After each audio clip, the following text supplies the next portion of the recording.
Good morning, welcome back. It's 10:40 and this is To The Point on GB News with Andrew Pearce and Dawn Neeson. News just in, the husband of former First Minister Nicola Sturgeon has been arrested in connection with investigation into Scottish national finances. He's Peter Murrell, he's 58, he's been married to Nicola Sturgeon, I think since 2010. He's being questioned by detectives this morning, and it's all to do with S&P finances, and their searches have been carried out a number of properties. Wow, Mr Murrell it's a huge story. Yeah. Mr Murrell stepped down as chief executive during the recent leadership campaign.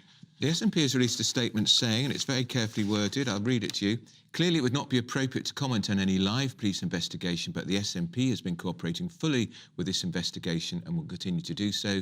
On Saturday, the governing body of the NEC, the National Executive Committee, agreed to a review of governance and transparency that will be taken forward in the coming weeks.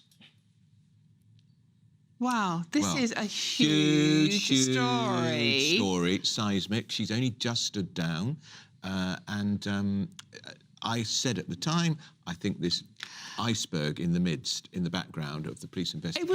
It was carefully sort of ignored, wasn't it? It was like, you know, 1 minute she was saying, you know, I've got, you know, a full tank, I'm raring to go, and then 2 weeks later it's like I've run out of gas, so I'm stepping down to. And I always thought whoever won the S&P leadership contest, there were 3 candidates, would require him to stand down, but as it happened, he went before the winner was even declared. Yes, it's very intriguing, isn't it? It'd be very interesting to see what's going on. Ongoing investigations, so obviously we can make no comment. No, absolutely. It'd be very interesting to see what Nicola's got to say on it, though.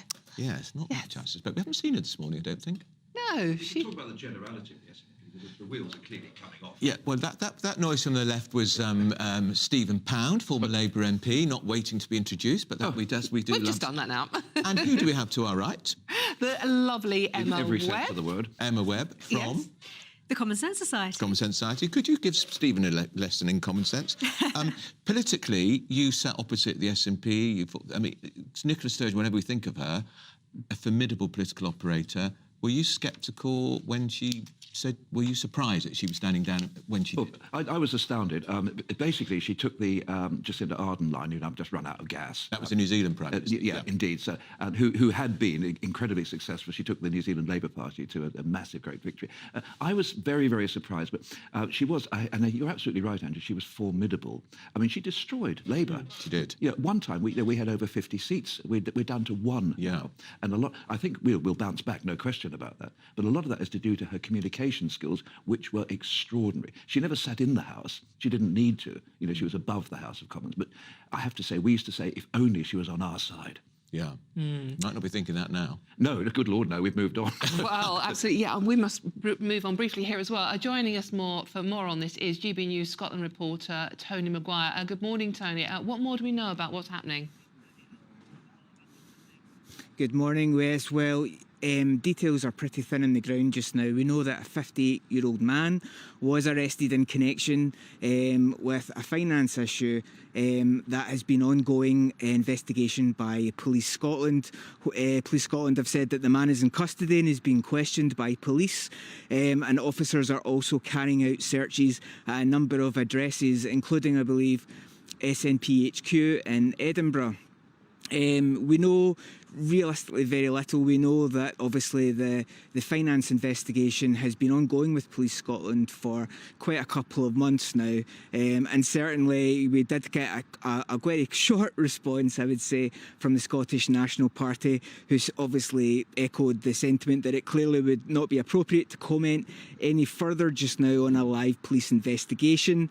But at its meeting on Saturday, the governing body of the SNP, the National Executive Committee, agreed to review the governance and transparency now that things are expected to be taken forward in the coming weeks. So, you know, key details quite thin on the ground at the minute, but certainly here it's quite an active street in Glasgow. Of course, is that there's the police are looking around a donation of around £500,000, which was for party campaigning. The suggestion it might have been used for the independence cause, and also we know that Mr. Murrell made a donation to the SNP. That's not disputed, over £100,000, a loan rather to the SNP, which he didn't declare in the normal way in breach of electoral rules.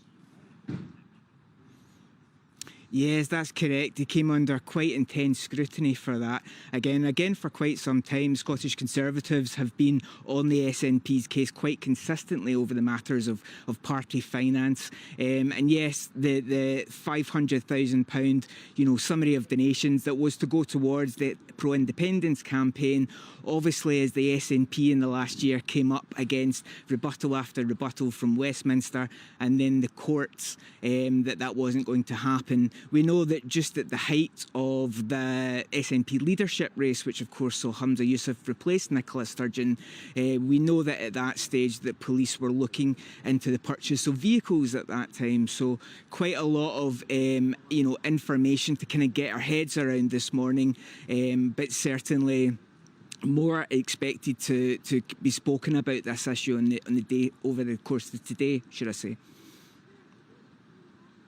Tony Maguire. So a story that we'll be covering in full throughout the day on GB News and seeing what's happening. But now